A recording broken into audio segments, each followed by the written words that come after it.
Hi teacher, I will talk about the spread of virus that are affected in around the world. I have any videos to show, and I'm going to project the first video. Well, this video shows how virus is very small to see, but can spread person to person. In other terms, it affected in all the countries of all corners of the world. Any person can catch it spreads and get sick. And I'm going to play the first video.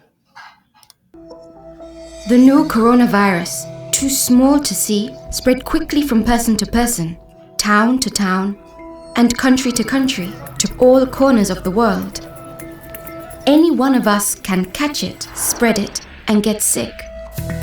When a person infected with coronavirus breathes, talks, coughs or sneezes, tiny droplets with millions of harmful viruses spread into the air and land on everything nearby. Without realizing, the viruses enter our body. We breathe them in. They land in our mouth, nose, and eyes.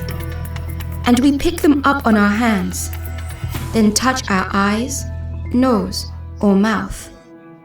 In these ways, the viruses enter our body and infect us.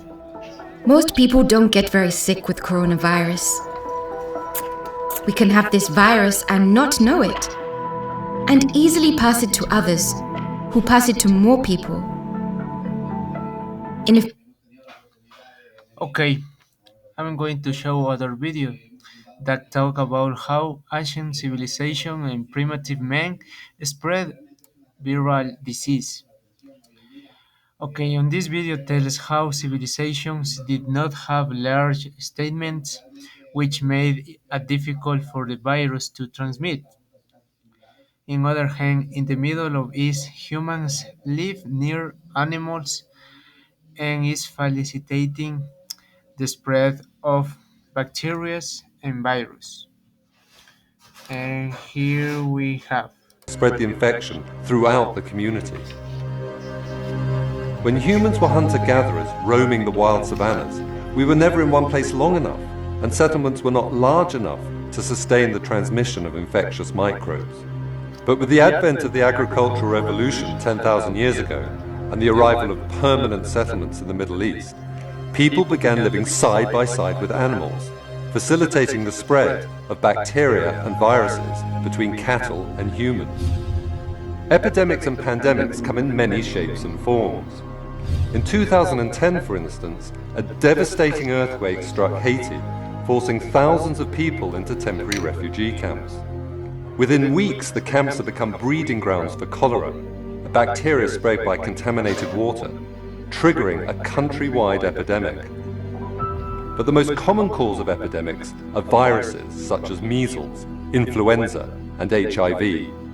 And when they go global, we call them pandemics. Pandemics have occurred throughout human history. Some have left scars on the tissue and bone of their victims, while evidence for others.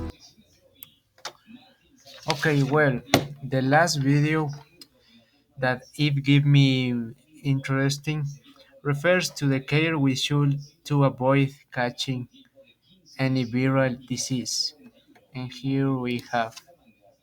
Track the virus if infected particles come into contact with your eyes, nose, or mouth. Whether you are inside or outside, always maintain a physical distance of at least 1 meter from others. When you are in an enclosed or poorly ventilated space, the virus can spread more easily. In these conditions, aerosols can remain suspended in the air or travel farther than 1 meter. When you are inside, make sure to stay at least 1 meter from others. Wear a mask. Open a window to improve ventilation. And limit your time spent in these settings. To protect yourself and others, always follow these 6 precautions. Well, indefinitely, we must be aware of and follow the health and safety regulations for this disease. That is my message. Thank you.